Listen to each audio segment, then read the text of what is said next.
आज संसद में 3 बिल पेश किए गए, लेकिन ये बिल अपने साथ कई सवाल लेकर आए। जल्दीबाजी क्यों है महिला विधेयक के पक्ष में हम?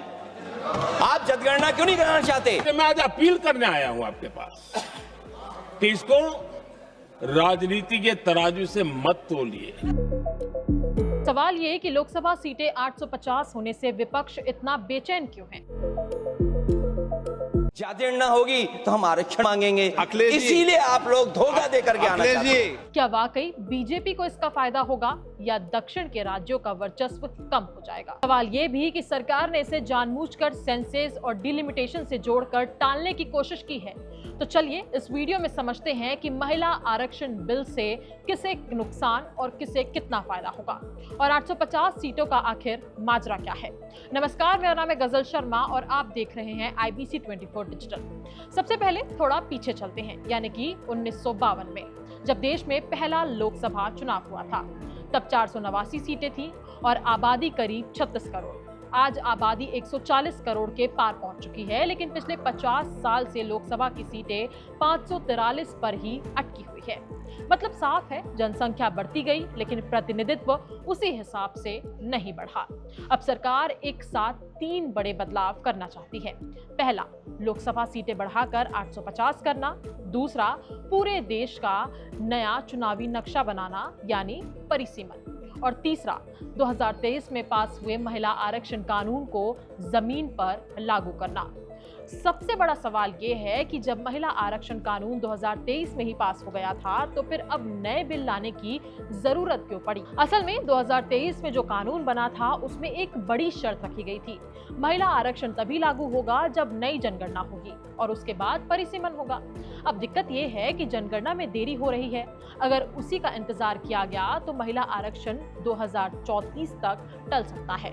यही वजह है कि सरकार अब नया रास्ता निकाल रही है। वो 2011 की जनगणना के आधार पर ही परिसीमन करना चाहती है, ताकि 2029 के चुनाव में महिला आरक्षण लागू हो सके। अब बात करते हैं 850 सीटों की।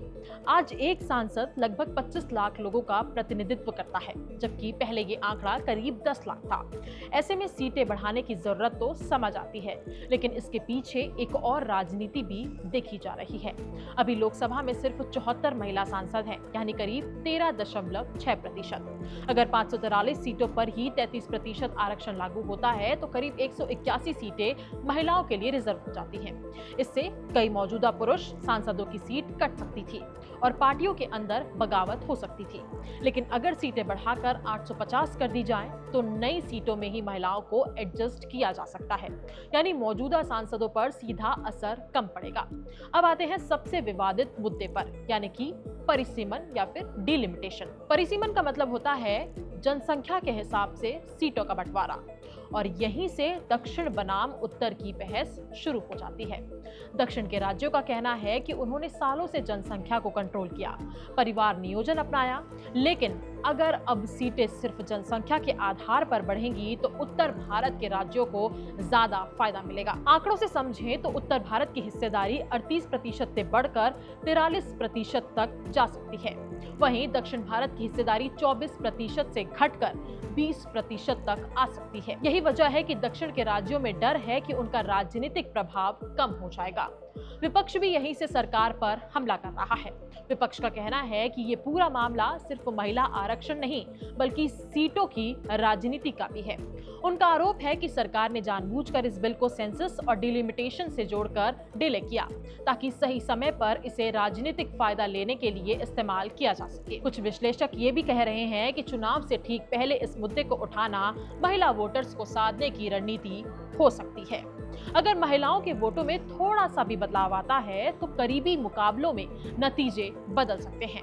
हालांकि सरकार इन आरोपों को पूरी तरह खारिज भी कर रही है। सरकार का कहना है कि वो सिर्फ अपना वादा पूरा कर रही है। महिलाओं को 33% आरक्षण देने का जो वादा संसद में किया गया था, अब उसे जमीन पर उतारने का समय आ गया है। सरकार ये भी भरोसा दे रही है कि परिसीमन में राज्यों की मौजूदा हिस्सेदारी से छेड़छाड़ नहीं की जाएगी और सब कुछ अनुपातिक प्रतिनिधित्व के आधार पर होगा। अब आखिरी और सबसे जरूरी सवाल कि महिला आरक्षण आखिर लागू कब होगा? इसके लिए पहले परिसीमन आयोग बनेगा। पिछली बार ऐसा करने से 5 से 6 साल तक का समय लगा था, लेकिन सरकार की कोशिश है कि ये पूरा काम 2029 के लोकसभा चुनाव तक पूरा हो जाए। तो कुल मिलाकर तस्वीर ये है कि एक तरफ सरकार कह रही है वो महिलाओं को उनका हक देने जा रही है, वहीं दूसरी तरफ विपक्ष और कुछ राज्य कह रहे हैं कि इसके पीछे राजनीति छिपी हुई है और इससे देश का संतुलन भी बदल सकता है।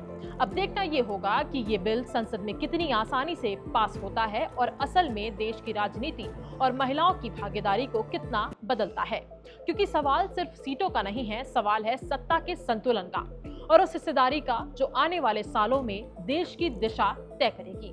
खैर, महिला आरक्षण बिल को लेकर आपकी क्या राय है, विपक्ष के आरोपों को लेकर आपकी क्या राय है, हमें कमेंट करके अपनी राय जरूर बताएं।